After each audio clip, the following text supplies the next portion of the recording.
Let us learn the new maxim, that is modesty. Minimize praise of self, maximize this praise of self. This maximize is again speaker oriented, just as approbation maxim was hearer oriented, just like tact and generosity maxims. These two maxims that concern praise and criticism require that we be polite by praising the hearer by two means: by maximizing our praise for them, and by downplaying our praise of ourselves by being indirect, and by minimizing our criticism or force of criticism of the hearer by being indirect, and by maximizing our dispraise of ourselves by being direct. Remember that the term dispraise does not necessarily mean criticism. Here it is refers to an attempt to play down self praise, that is, attaching little importance to it than try to magnify it. See the following examples. Your performance was magnificent. Your performance was magnificent. Thank you, I knew it. Thank you, I'm glad you like it. Please accept this small token of our appreciation. Please accept this magnificent token of our appreciation. In the above sentence, B1 is considered impolite because of lack of modesty in accepting praise of for oneself. Since B2 tries to minimize the praise of for oneself, it appears more polite. On the other hand, C and D represent a situation of the speaker giving something to someone, while it is understood that if one gives someone something, one is deserving of praise. Politeness requires that we minimize our dispraise. That is, we play down the importance of our giving action here. Thus, using the word small for one's generous, which attracts praise from others, is considered more polite than using magnificent, which is seen as trying to magnify praise for oneself. Remember that praising oneself is seen as an attempt to make the other person look to feel small. Now we move to another one, the agreement maxim. Minimize disagreement between self and other. Maximize agreement between self and other.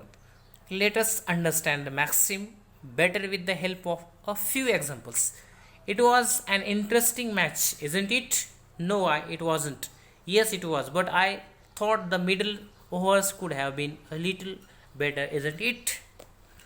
In the above examples, A is utterance which ends with a negative tag questions, shows that the speaker expects the listeners to agree with her view on the match. This is based on the premise that negative tags usually get positive answers and positive tags get negative answers.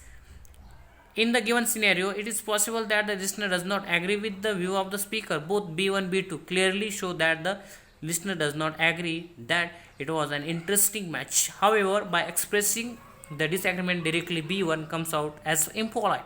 And even though B2 expressed only partial agreement or no agreement at all, it is still considered polite for its tactic of minimizing disagreement, even though it could not be ideal situation of maximized agreement. Now, last one, the sympathy maxim.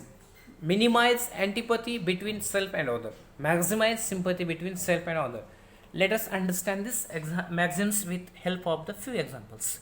I am happy to hear about your son.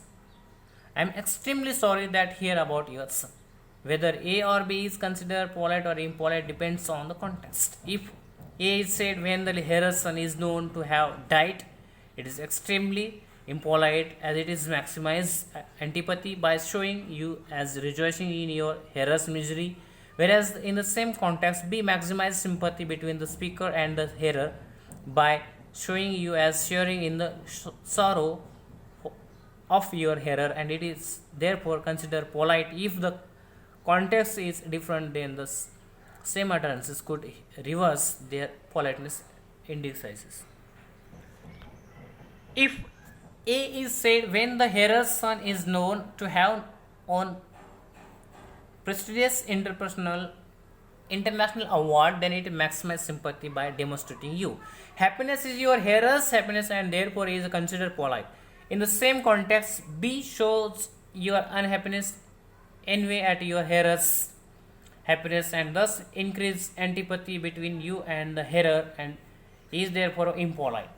Though Leach does talk of politeness in terms of these maxims, he is also quick to add that there are many other principles that contribute towards politeness, like avoiding talking about unpleasant or taboo topics like death or mentioning of sexual organs by using irony as strategy, the use of silence, etc. He acknowledges that politeness is manifested not only in the content of conversation but also in the way conversation is managed and structured by its participants. As we conclude this chapter, we hope have come to realize that studying meaning in the context of its use throws up so many aspects of conversation that you were probably not aware of earlier. Our conversation create reality, destroy discomforts, and build bridges.